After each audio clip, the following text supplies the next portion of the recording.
Let's see here. Hello, hello. How are we doing today? Welcome in, Mandy. Good afternoon. How are we doing? That came faster than I expected, Amani. Yes, yes. Normally, just like inside baseball for everybody. Normally, when we go live, Amani says, I'm going to mute you. And that's basically him saying, Mandy, zip it because you talk too much and you mess up the pre part of the production.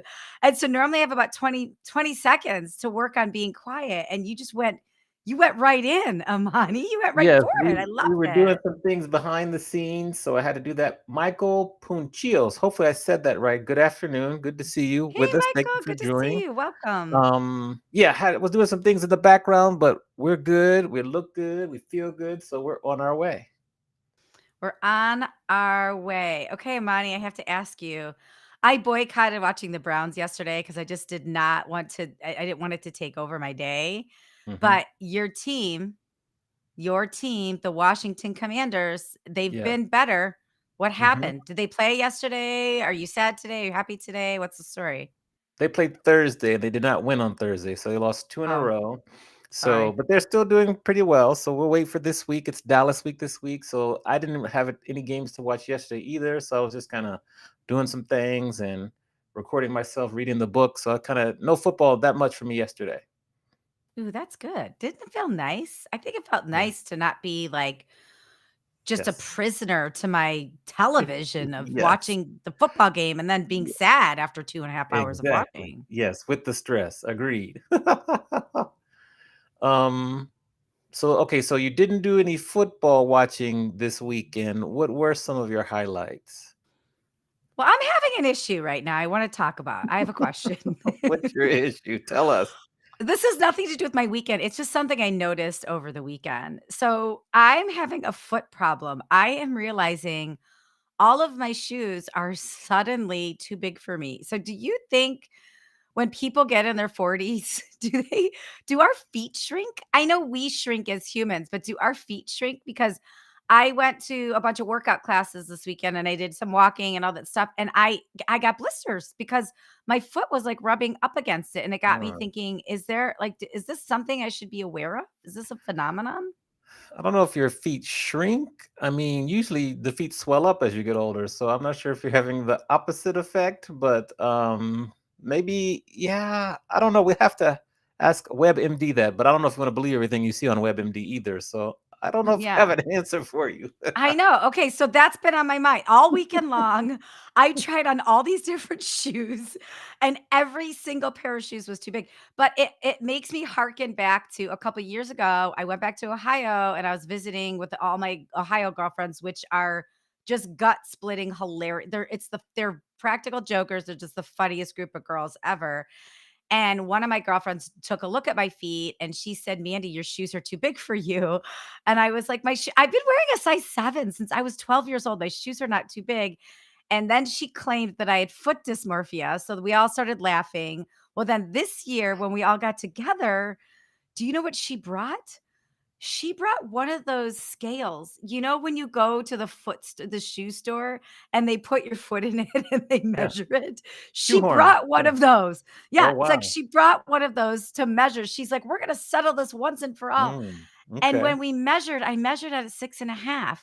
And I just thought it was her joke as a shtick, but all weekend long, my feet were in pain. And I was like, I think this is something I need to look into. So that's really what's on my mind today. That's been on my mind all weekend. And Okay. you're no help. Amani, you have an expertise on this. It's bumming me Nope, out. I'm out of my element that one, so I'm gonna have to I'm gonna have to tap out for that one because I don't know.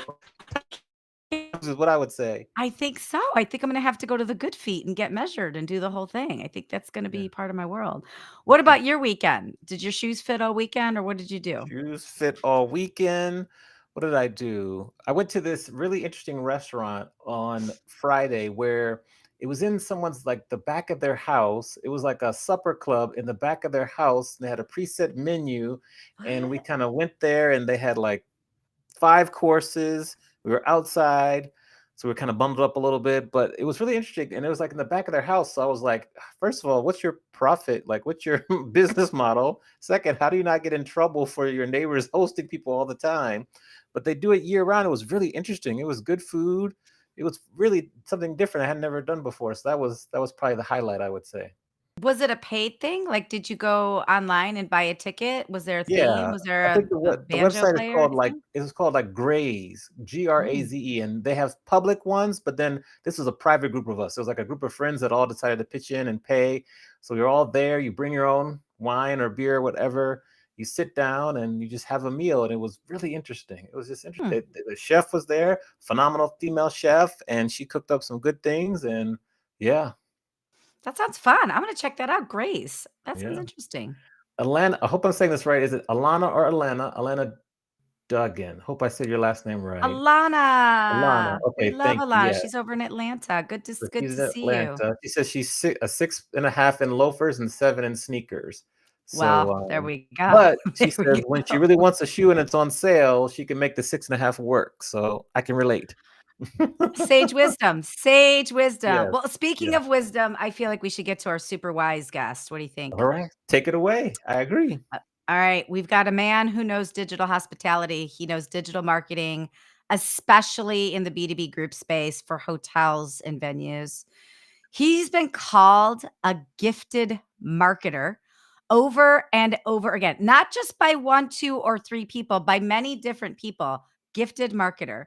He's a partner at Lure Agency. He's the president of HSMAI San Diego and just an overall rad human. He's a dad, a surfer. I heard he's got some sweet 80s dance moves. Let's bring to the stage Corey Falter.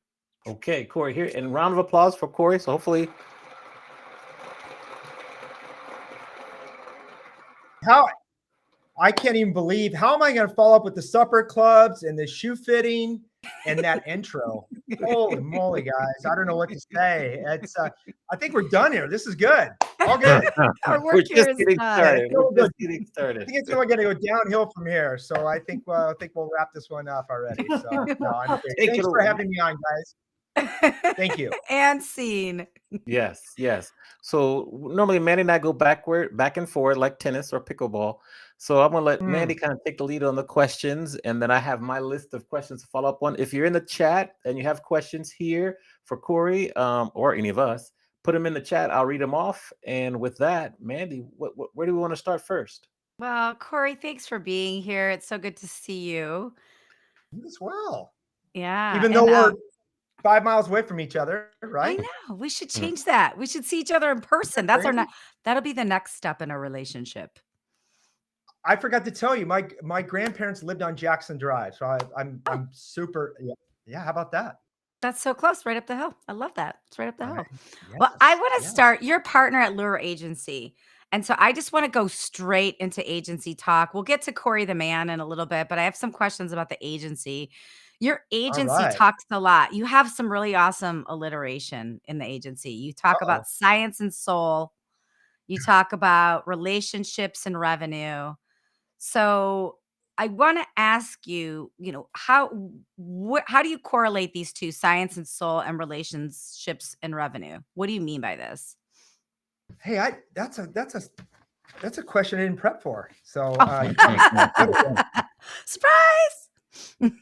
Uh, First was science and soul. So as you'd mentioned, I am a partner at Lure.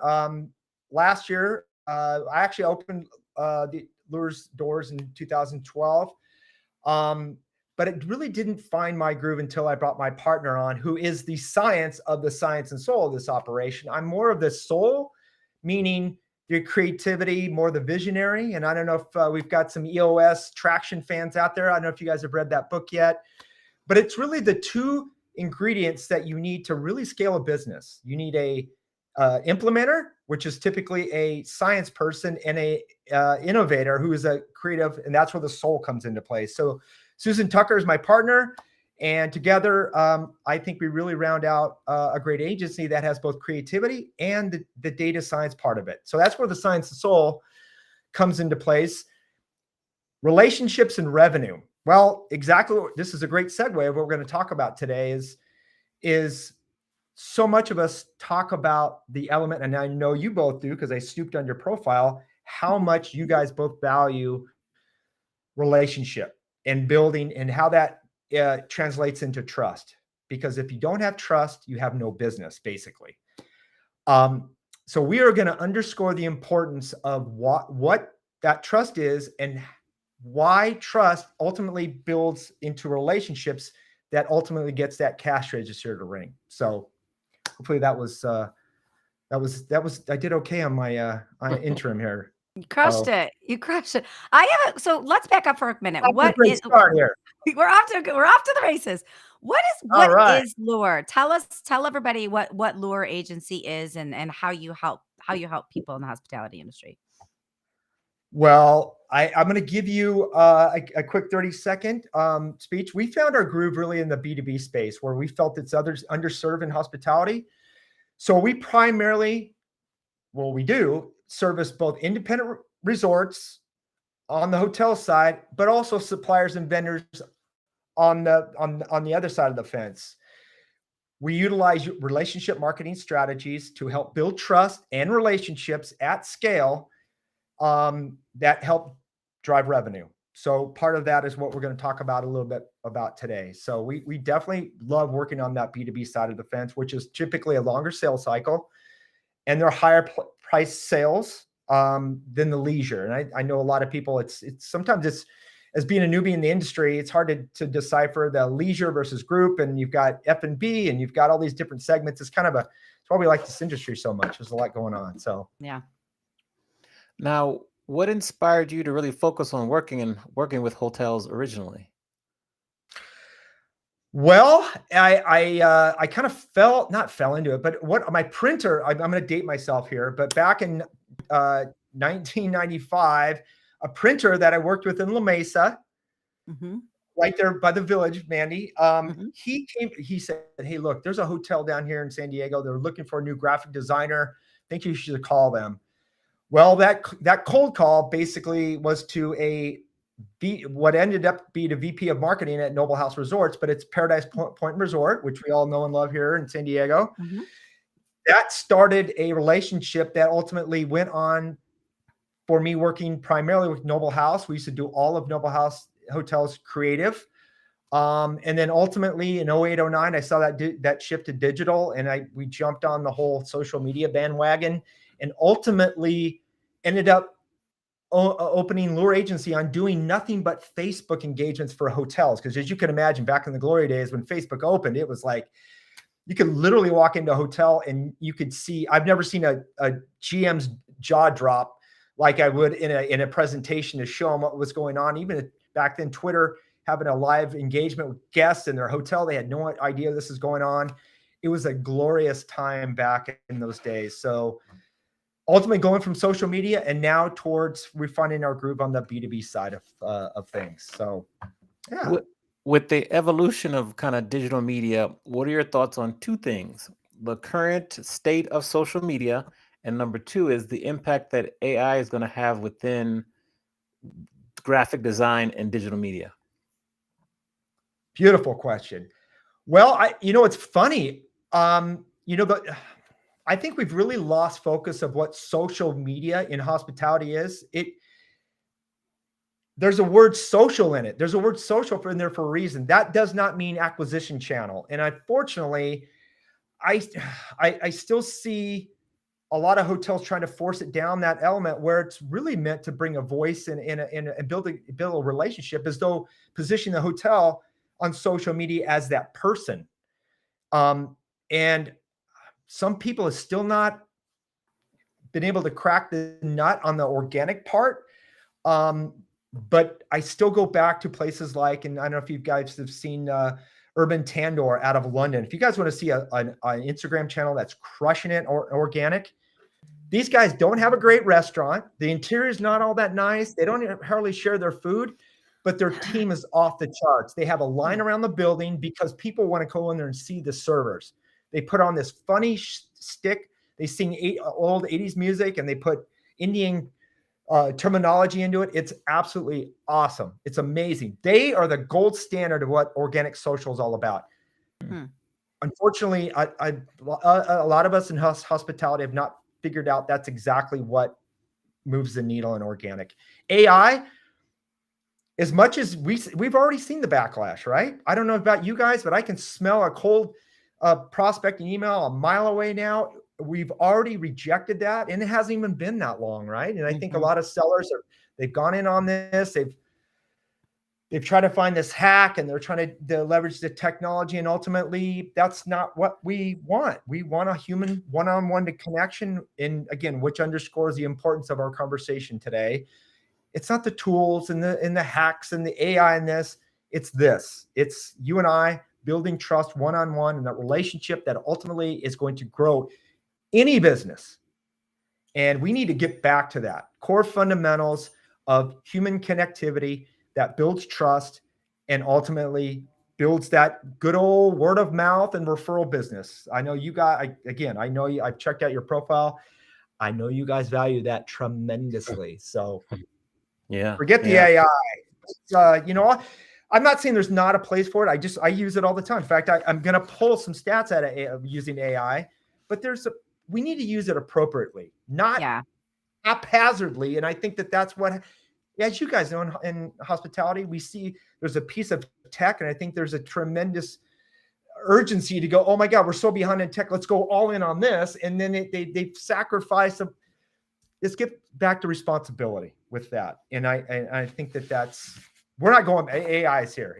Believe me, we are not going to ignore it. It's not to be ignored, but we need to use it most appropriately. Yeah, Agreed. it's funny. Agreed. It's funny that you say that because I can smell a prospecting email that was generated by AI a million miles away. Unlock, unleash, in the subject line is always like a Well, yep. surefire thing. And then like when the paragraph is a word salad, I'll be like, did you not read this before you said there's Yeah. so many words? Totally. But I do use it. So I'm glad to hear that you think there's a place for it, whether it's for Absolutely. stats or there's a place for it. It's just not there's not a replacement piece, because I think Yeah. that's what hotels are doing wrong when they're using it to replace instead of to augment. Right. Right. Absolutely. Now, Especially when it's forward facing, because now I'm sure you were annoyed, right? So now it's made that seller's job that much more difficult, because you already got your antenna up. It's like, oh my gosh, Mhm. this person made their job a lot harder. So yeah. absolutely. Agreed. So, Money. hello to Mercedes Montijo. Thank you for joining us. Ah, Good to Oh see hi no, I you. don't know her. Mercedes. Yes. Yes. Back to you, No Vandy. heckling.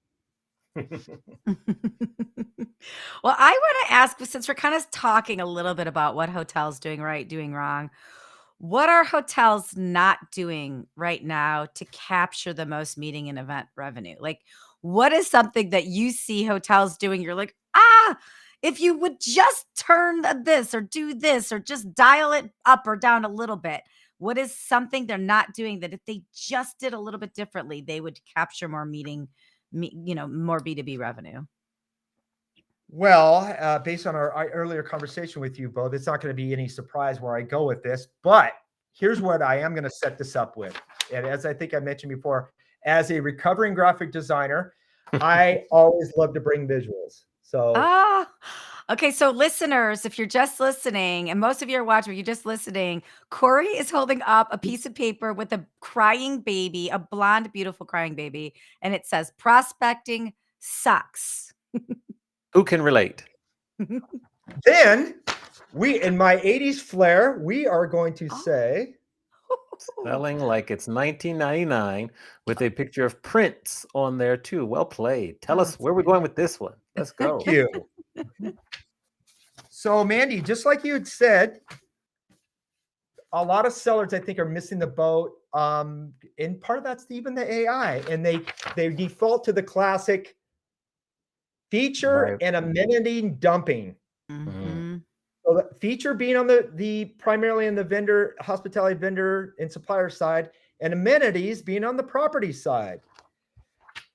Meaning it's all about the sizzle, right? And discounting a lot of other things. And I think I'd mentioned to you before, I did using my AI uh, techniques and do a little search and realizing that prior to our conversation, I know you can't read this, but it basically says trust is everything, Mhm. right?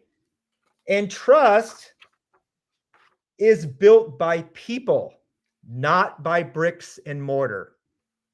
Now, this isn't me saying this. This is our lovely chat GPT saying this, and obviously part of the internet. That's where it learns this, Mhm. right? So to take that one step further, I even did a prompt and it said, if I was to rank all the important things that prospects look for, and I using this illustration, it is primarily for prospective meeting planners that are looking for a venue for their property, right?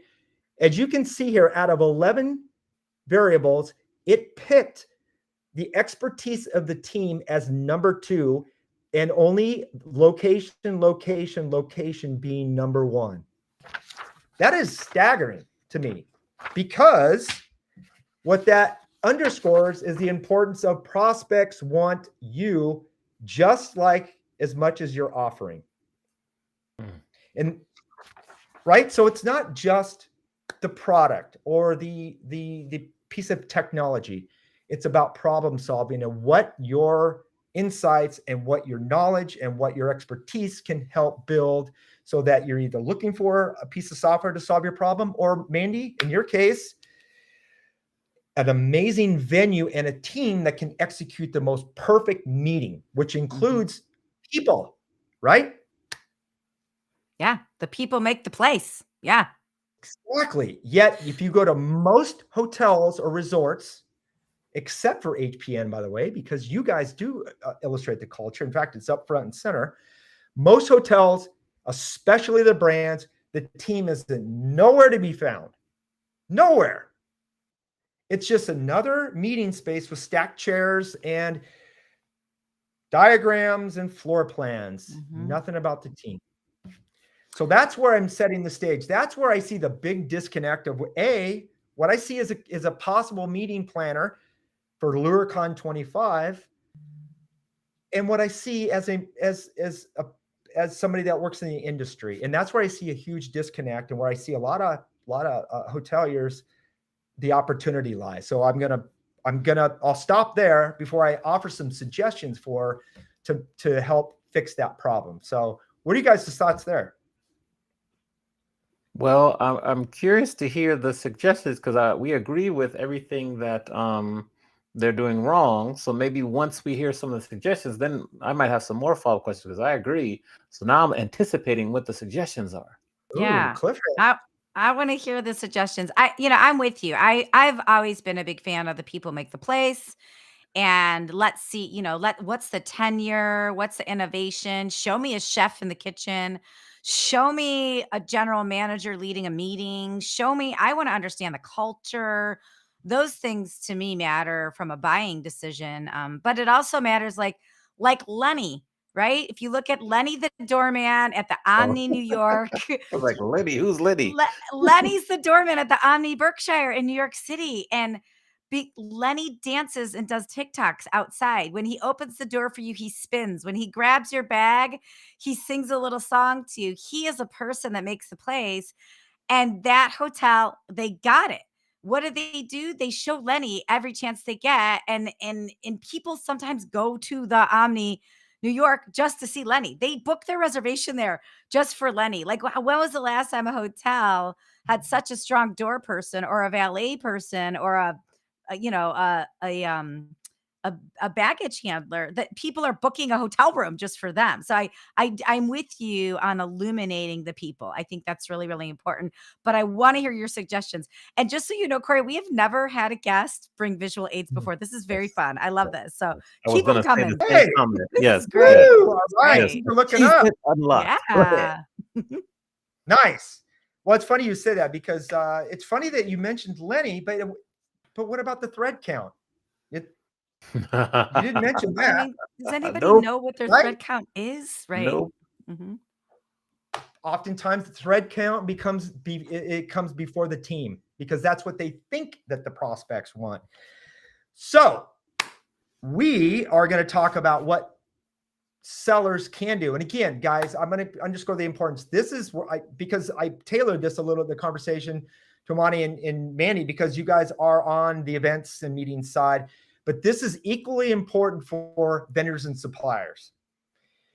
And so first and foremost, no shocker to you guys, is we're going to optimize both the LinkedIn profile and the website. AE, a lot of people are still think of LinkedIn as a glorified job board, and it is far from that. In fact, Mandy, you and I, we have all just recently, never met you guys in person. I said, Monty, appreciate the connection request. We are now connected. The networking on LinkedIn is absolute fire. You don't have to wait for an in-person event, people. It's happening every day over coffee. But here's the big thing is that your LinkedIn profile should be written so it's for your prospects and not about you. No one cares that you went to Stanford or you got 20 years of hospitality experience. They want to know what's in it for me. And selfishly, that's how we are. Number two, website. I already mentioned this before, guys. Most hotels have no FAQs, no resources, and no team members.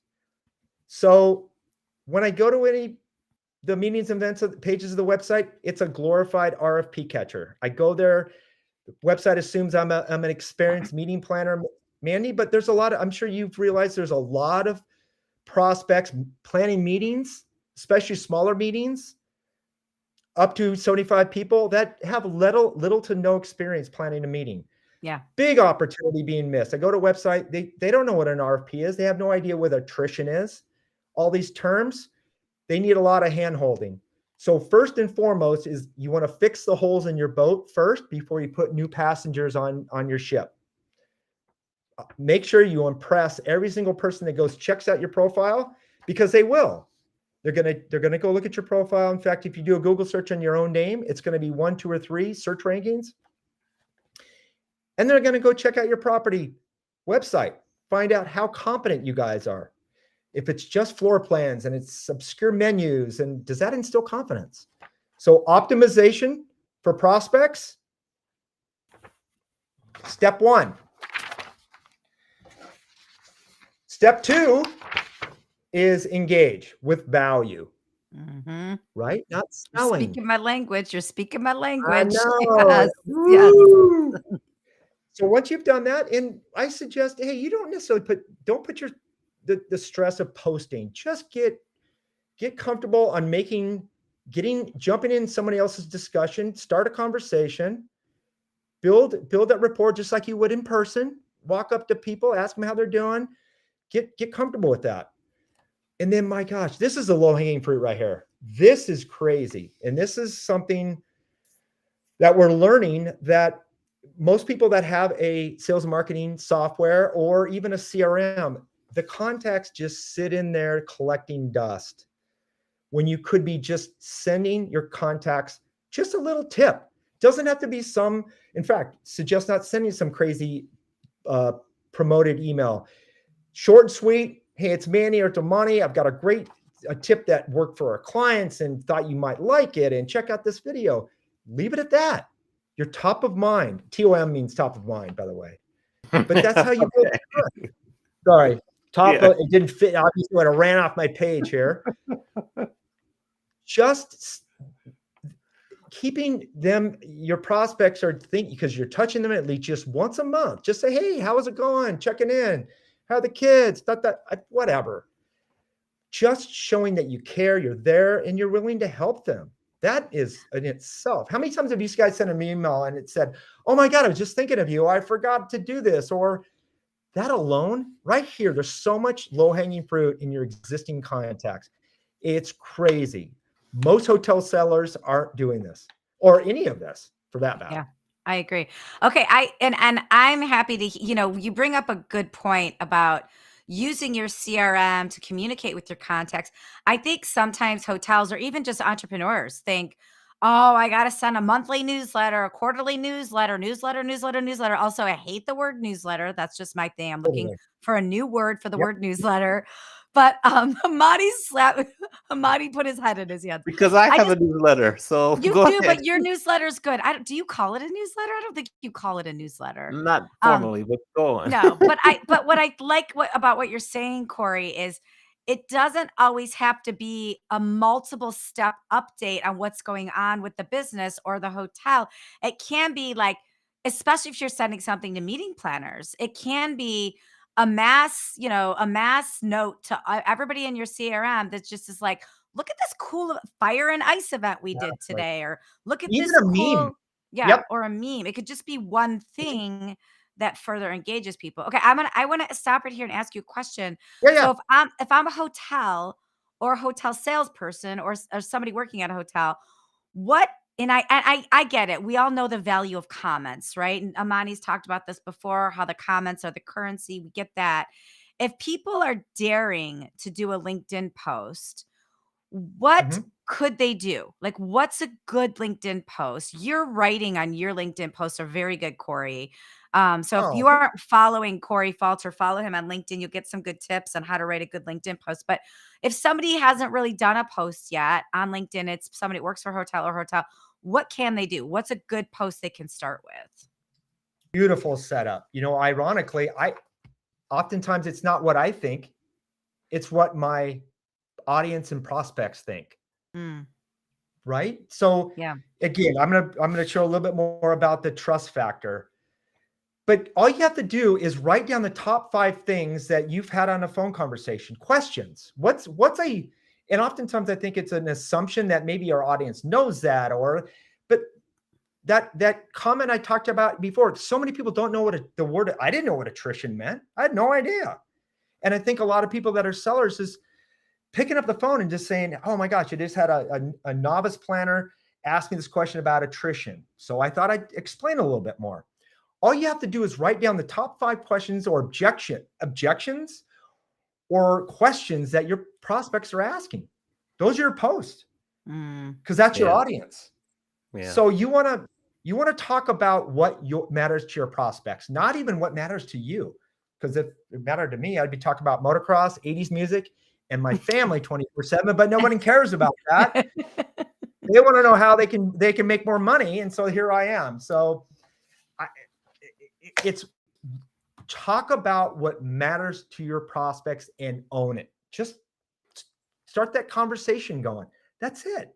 Yeah. It's really not good. that difficult. Mhm. So I'm glad you said that, because one of the recent projects I've done is I've taken like the top 50 questions that I get from my students or coaching clients about the music business, and I started to record a quick video that answers them.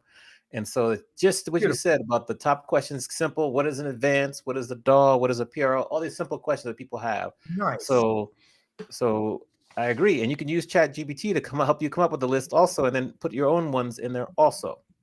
So my question Absolutely. is, I kind of want to take a little left hand turn from Ooh. this, but coming from a former chapter president of MPI Southern California, my question to you is, what inspired you to become president of HSMAI, And how has your volunteership benefited you personally and professionally? And explain what HSMAI is too first, Oh, if yeah. that before we do that, so people that are listening or watching, they may not know what that is. Yeah, well, HSMEI is the wild and crazy sales and marketing side of hospitality. So it stands for Hospitality Sales and Marketing Association International. And it primarily caters on the commercial side of the business, obviously revenue, sales, and marketing. Those three areas of the business, which is really something I'm really obviously very passionate about. And it kind of just fell on my lap. We had a chapter president that had to resign, basically. Yeah. Yeah. And they're like, "Well, we didn't have a whole lot of people stepping up to plate here." And I'm like, "Yeah, shoot, I'll give it a try." But I said, "Hopefully, you guys don't mind. I'm gonna kind of try things a little bit differently, and hopefully we don't get in trouble." And so far, so good. So as we began this conversation, we want to do things a little bit different. As you guys know, you guys are in the event side. Getting people to show up and not necessarily talk to them, they're sitting in chairs. Things have changed. Yeah, and I see you guys nodding. So part of the challenge that we've had is having attendance when it's been just programming and people being talked to. So we tried some different things, and I think it's really beginning to work. And how it's helped me, getting back to you guys, I love to serve. I didn't really think that I'd be in a teacher role. Um, it's become really addicting to me. I love seeing people's light bulb moments go on where it's like, wow, I get it. Corey, thank you. It's it's like a drug, so to speak. I've really leaned into that. And so it just seems that when I give, and I'm shout out to my prop, my really good friend and LinkedIn connection, Don Barnett, gave me Go Giver book. I just finished it.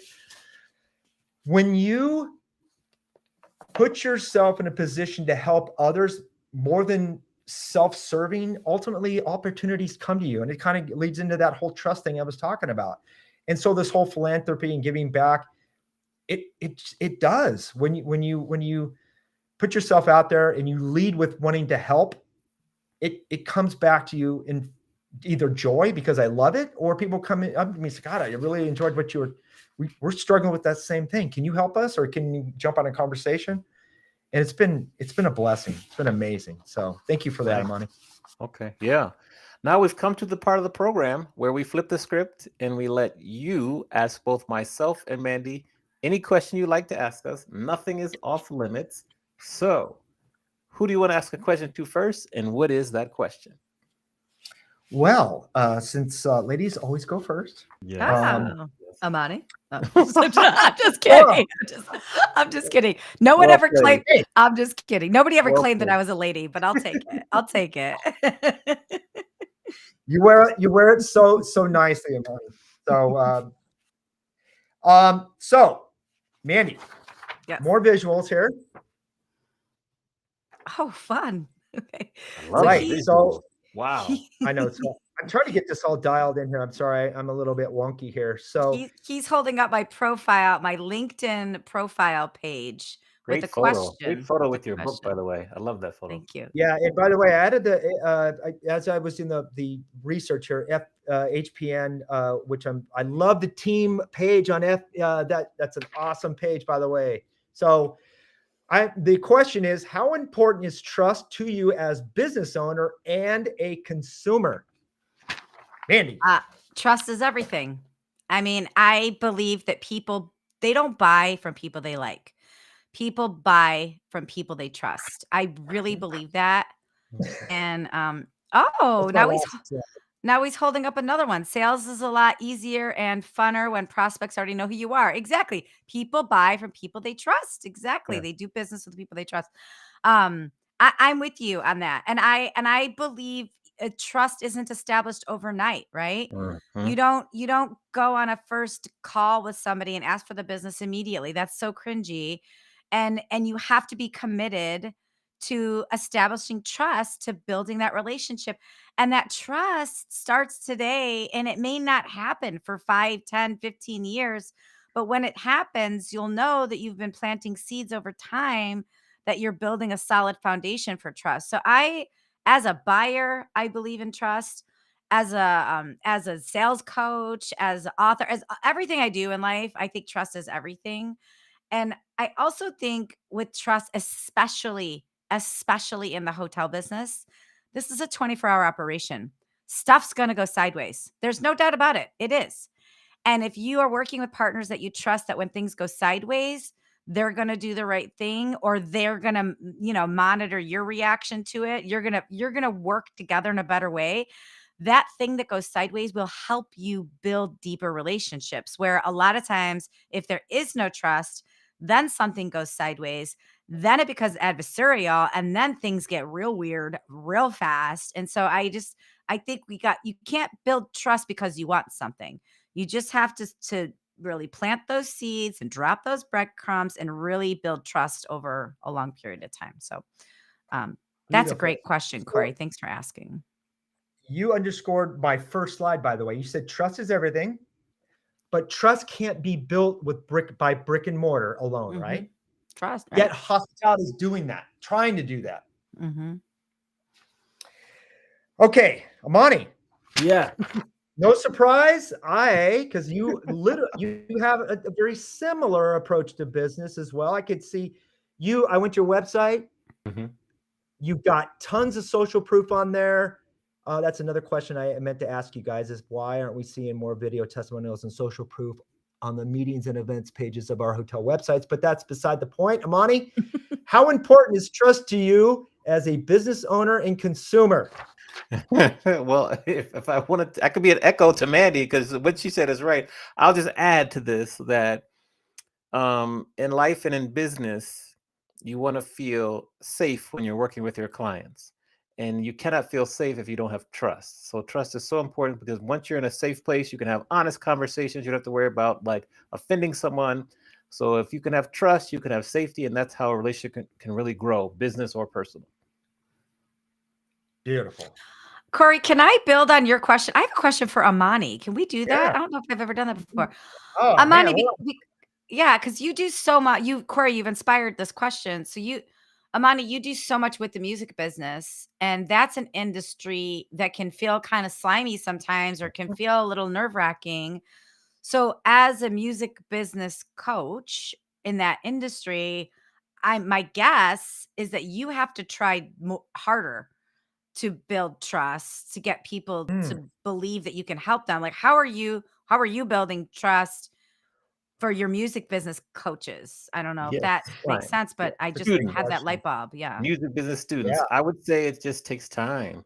Like you have to really share your knowledge for free.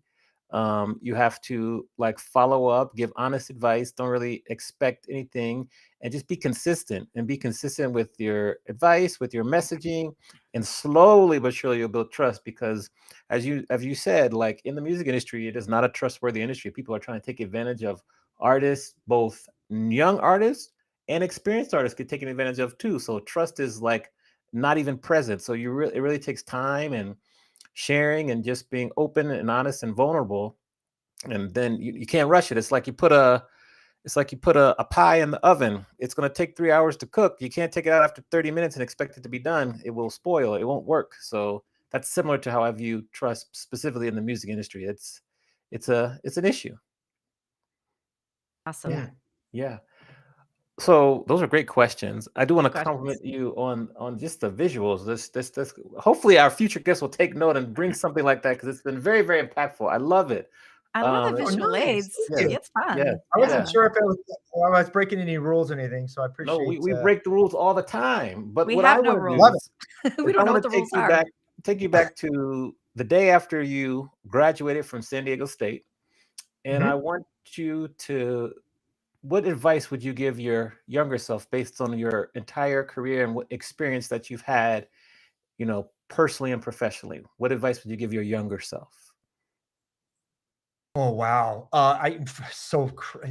You guys don't believe how timely this question is because I'm going to SDSU tomorrow for their career Yeah. events, meetings, and events. I don't know if you guys even heard that's happening tomorrow. but my twin daughters are freshmen at SDSU. Nice. They are they just got it. Were accepted in their sororities, and it's going to be no surprise that I'm going to say relationships. I would have spent more time. I probably wish I would have gone in a fraternity. Relationships are everything. It even now more so because Monty, you just mentioned it, the business that you had to overcome, and it's everything. And it's sometimes it can overcome deficiencies that you had. It's like it gets back that old adage. It's not what you know, it's who you know. It's so true. If you can make the right connections and you can build the right relationships, you can overcome anything. It's crazy. I'd say I'd spend 80% of my time building relationships and 20% of my coursework because it was kind of,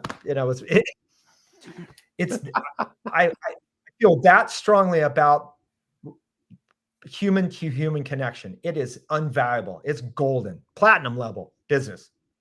Love it. Great answer. Mandy, I'll let you kind of take it home from here. We're in the home stretch. Well, I have two final questions. So one, Corey, you have worked with some really legendary hotel companies from Benchmark to the Inn at Rancho Santa Fe to Noble House. What story do you have that's out there that you're really proud of, where a hotel was doing one thing and with your guidance, you steered them towards another thing?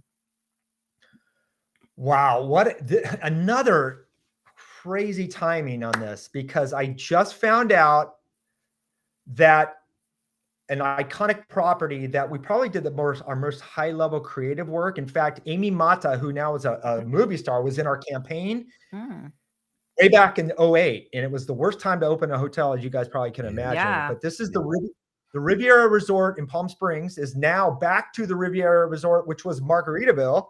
Mm. I just literally found out about this last week. We had the most iconic campaign there. We had a full-on Hollywood casting call. It was off the charts. It was literally the most high-level campaign that we ever did.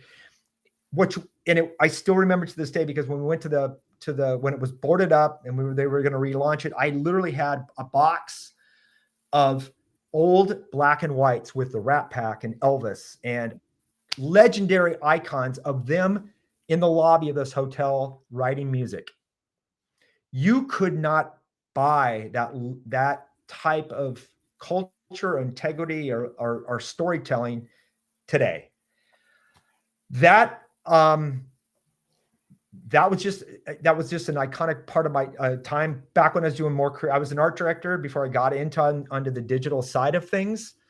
So unfortunately, now we've gone away from most hotels that you go to, and you don't see a story anymore. Like you were telling about the Bellman and Landing. I don't know if that's on their website. They might be on a social. But if I could advise us in hospitality is go back to that creativity. What is the differentiator? If I go to hotels, even a lot of them are in San Diego, they're beautiful hotels. Don't get me wrong, but there's no story. What differentiates XYZ hotel from the others when they're all nice looking? And I think we've lost that creative spark, which makes it interesting us as humans. So I'd advise somebody that's gone all in on the clicks and the attribution and what drives the revenue, and go back to what the core value is, what makes somebody feel special, and that inner emotional connection to a property. Because once you've got somebody's heart, their wallet is going to follow them. Right? Once you call that place like the Cheers, you guys remember Cheers, right? When Norm came up Yeah. the Everybody street, knows your name. hey, Yeah. Norm. Everybody knows his name. That's his bar. Just like the resort. If you can make somebody feel special and it's their place, game over. And I think that as a lot of leaders in the industry maybe have forgotten what that means to make someone feel special, because it's not hard to do anymore. Yeah, I mean, you're right. I mean, everybody's looking at the P&Ls and the profit margins and staffing and RevPAR and star reports, and all of those things are very important, right? You need metrics, you need to measure, but the thing that is equally important is the story. It reminds me of when we opened the Hard Rock Hotel in San Diego. and everybody wanted to talk about the music of it. And our sales team was really focused on the building, like the location of the building, the historical value of that building, because we were selling basically a construction project at the time. And we Mhm. sold the story of the building. Like we sold the story that it's like that's where the railroad, where the railroad tracks used to be, and that area is all built on, built on water now, and we shared the story of the physical building, and that actually got people interested to come see it. And then we talked about, Hard Rock and the brand and the memorabilia and all that other stuff. So, and I think on site inspections, you're sort of helping me remember on site inspections, when salespeople do their homework and they tell you a story about the building, you do become more attached to it. Mm, Yeah, mhm. it's not just from a website. It's like site inspection. You're physically in that building. I think Gaylord Texan does a good job at telling that story. Estancia La Jolla does a good job of telling the story, but the building and the building and the people telling the history about it too and where it's come from. So I appreciate you bringing that out. That's awesome. Okay, last question for me, and then Amani, take it away. How can we support you, Corey? You've spent some time with us. You've given us a lot to think about. How can we support you with HSMAI or with Lure Agency? How can we lift you up right now with what you're doing? Well, I mean, conversely, I appreciate you guys inviting me on. This has been amazing.